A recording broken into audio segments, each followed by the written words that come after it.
Assalamualaikum warahmatullahi wabarakatuh. Perkenalkan, kami dari kelompok B.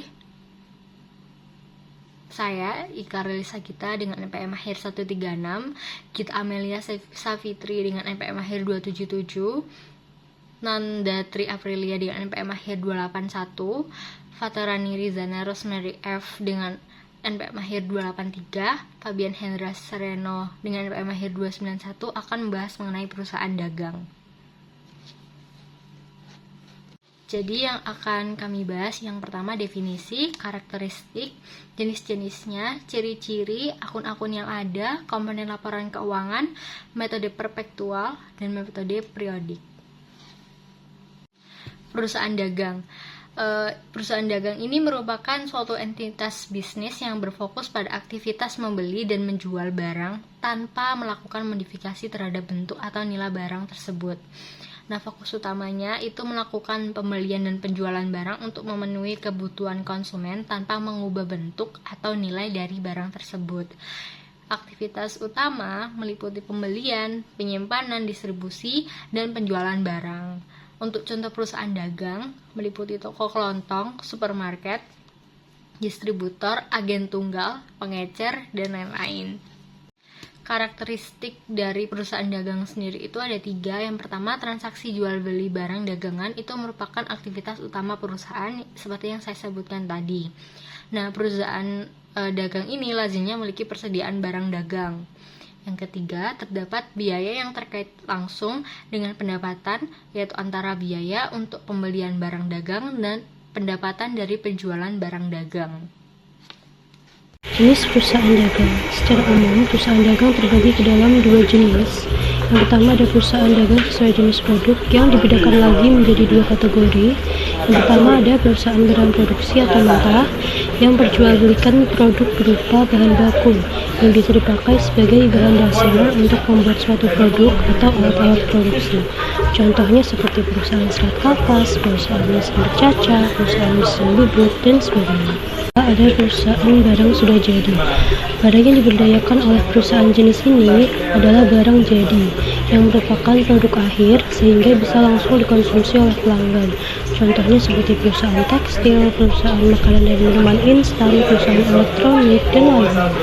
Selanjutnya ada perusahaan dagang sesuai dengan jenis atau karakteristik konsumen yang dibedakan lagi menjadi 3 macam. Pertama ada perusahaan dagang besar atau dikenal dengan wholesaler, merupakan jenis perusahaan yang membeli produk dari pabrik dalam skala yang cukup besar yang nantinya akan dijual kembali dalam jumlah yang besar juga. Contoh dari wholesaler adalah pedagang grosir. Yang kedua ada perusahaan dagang perantara atau dikenal dengan middleman, merupakan perusahaan yang membeli produk dalam jumlah besar untuk kemudian dijual lagi dalam skala yang sedang ke penjual eceran, jadi bukan dijual langsung ke konsumen. Contoh dari perusahaan middleman yakni pedagang subgrosir. 3. Ada perusahaan pengecer atau umum disebut dengan retailer, yakni perusahaan yang langsung menjual produk mereka kepada konsumen dengan skala yang kecil, baik secara satuan maupun ecer. Contoh dari perusahaan pengecer yakni toko kelontong, swalayan, kios, dan warung. Selanjutnya adalah ciri-ciri dari perusahaan dagang. Yang pertama, bentuk usaha perusahaan dagang adalah sebagai perantara antara produsen dan konsumen. Dan yang kedua, perusahaan dagang hanya membeli, menyimpan, kemudian menjual tanpa melakukan proses produksi. Yang ketiga, pendapatan utama atau pokok perusahaan dari perusahaan dagang ini berasal dari penjualan barang dagang. Kemudian yang keempat, kegiatan akuntansi perusahaan dagang didasarkan pada akun persediaan barang. Selanjutnya ada akun-akun yang ada pada laporan keuangan perusahaan dagang.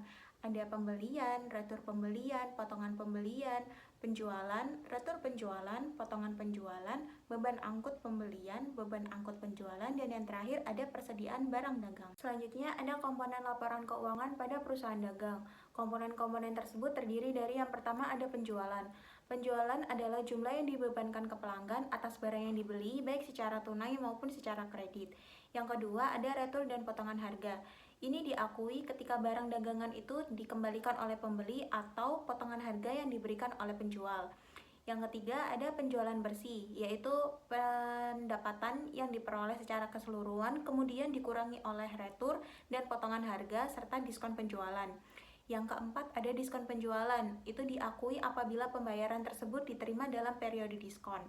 Yang terakhir, ada harga pokok penjualan, yaitu besarnya harga pokok penjualan ditetapkan setiap kali penjualan barang dagangan atau pada akhir periode. Nah, selanjutnya yaitu metode periodik. Nah, pada akhir periode akuntansi dengan menggunakan sistem percatatan periodik harus melakukan pengecekan fisik terlebih dahulu terhadap persediaan dengan cara mengukur dan menghitung berapa jumlah barang yang ada di gudang. Nah, oke, di sini ada contoh soal. Pada tanggal 20 Mei 2015, perusahaan menjual barang dagangan secara kredit sebesar 200.000. Nah, harga pokok penjualan perjalanan barang dagang sebesar 160.000. Nah, bagaimana transaksi tersebut dicatat dengan menggunakan metode periodik?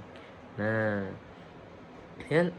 pada tanggal 20 Mei 2015, perusahaan menjual barang dagangan secara kredit sebesar 200.000. Nah, berarti kan dia piutang usaha ya kan. Lalu harga pokok penjualan berarti kan. Nah, ini berarti kan piutang usaha pada penjualan. Jadi piutang usaha sebesar 200.000 di debit, lalu yang penjualan itu di kredit sebesar 200.000. Nah, mungkin seperti itu. Pada 2 Februari 2022, Budi membuka usaha dengan nama UD Maju Jaya dengan menyetor uang tunai sebesar 250 juta dan peralatan 50 juta. Maka pada tanggal 2, saat pemilik menyetor uang tunai dan peralatan ke dalam perusahaan, itu dianggap sebagai investasi atau kontribusi pemilik. Jadi dengan menyetor uang tunai dan peralatan, ekuitas perusahaan akan meningkat. Maka untuk jurnalnya adalah kas di debit dan peralatan di debit dan modal di kredit. Untuk tanggal 2 Februari juga dibayar sewa gedung tempat usaha masa 1 tahun sebesar 30 juta. Maka sewa ini akan dibebankan sebagai biaya sewa selama periode 1 tahun sehingga dicatat sebagai aset sewa dibayar di muka. Maka jurnalnya adalah sewa dibayar di muka pada kas sebesar 30 juta.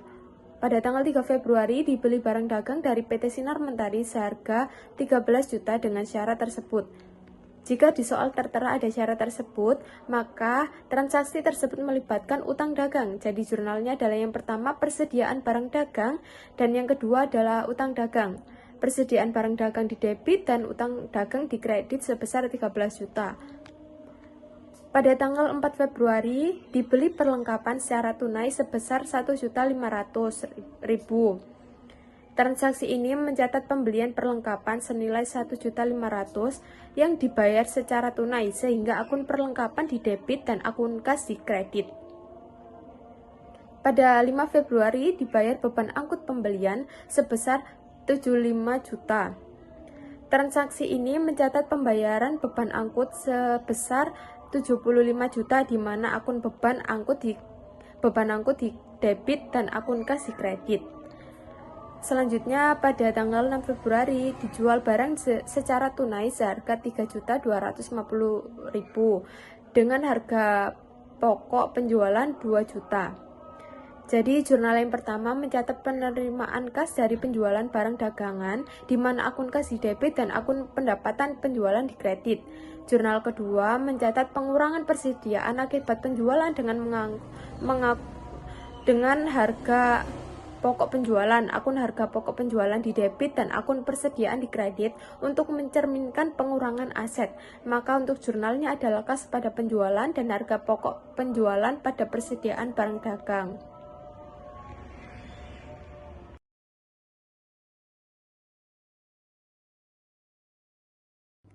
Sekian dari pembahasan materi tentang perusahaan dagang. Mohon maaf jika ada salah kata dan terima kasih. Wassalamualaikum warahmatullahi wabarakatuh.